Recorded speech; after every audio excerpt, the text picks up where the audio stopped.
الفراغ اما ان هو يفرق معاك بالايجاب او بالسلب.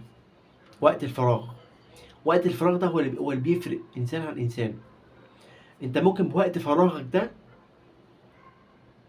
تخلي يومك بالنسبة لشخص آخر بمقام، بدون مبالغة، بمقام أسبوع كامل.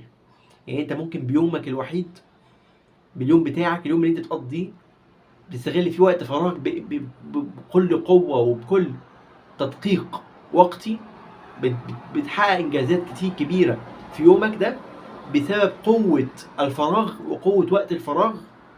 ممكن من اليوم بتاعك ده بمقام أسبوع من الإنجازات عند شخص تاني ما عندوش وقت الفراغ ده. عشان كده أوقات الفراغ إحدى أهم الأساليب والأسلحة في مواجهة إيه؟ مواجهة النفس أولا، وقوة المنافسة على الموارد في أرض الواقع بين البشر كلهم. يعني بمعنى صح، وقت الفراغ ده هو وقت ضروري جدا يتخلله بعض الأحاسيس النفسية. لو أنت ما استغلتش وقت الفراغ ده هتلاقي إن جوه نفسيتك في تضخم للسلبية، تضخم بسبب وقت الفراغ اللي أنت ما بتعملش فيه حاجة. هيحصل تضخم للمشاعر السلبية، سواء خوف، قلق، اكتئاب، حزن. ولكن استغلالك وقت فراغك على أكمل وجه هيخليك تتقدم على أقرانك اللي ما عندهمش وقت الفراغ ده. والفراغ يحسد عليه أغلب البشر أو بعض البشر اللي عندهم وقت الفراغ ده. ناس كتير جدا تحسدك بسبب وقت فراغك. ممكن بعض الناس يقول لك ده ما عندوش حاجة يعملها، ده فاضي، ما عندوش حاجة يعملها. دي نظرة بعض الأشخاص إلى الأشخاص اللي عندهم وقت الفراغ.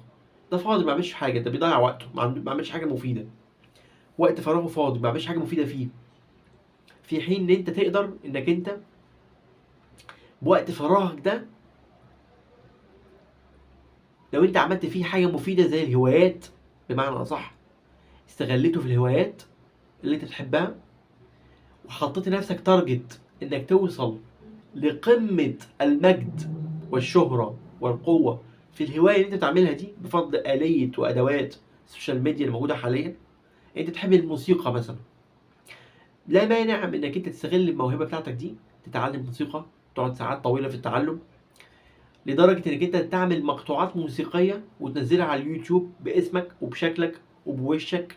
تمسك الكمان مثلا تعزف معزوفة موسيقية، المعزوفة دي تنتشر في السوشيال ميديا، تشتهر في الآخر.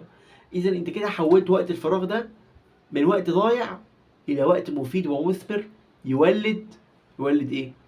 يولد استفادة من وقت الفراغ ده، بإنك أنت توصل إلى النجاح. أصل اللي يفرق واحد عن واحد تاني هو وقته بيعمل فيه إيه. ولو كان كل وقتك منصب بناحية تنمية عقلك وذهنك، لو كل وقتك منصب على الهدف الواحد ده هتوصل له وهتبقى أفضل واحد فيه، وصعب جدا منافستك وإنك أنت تفرق في السباق.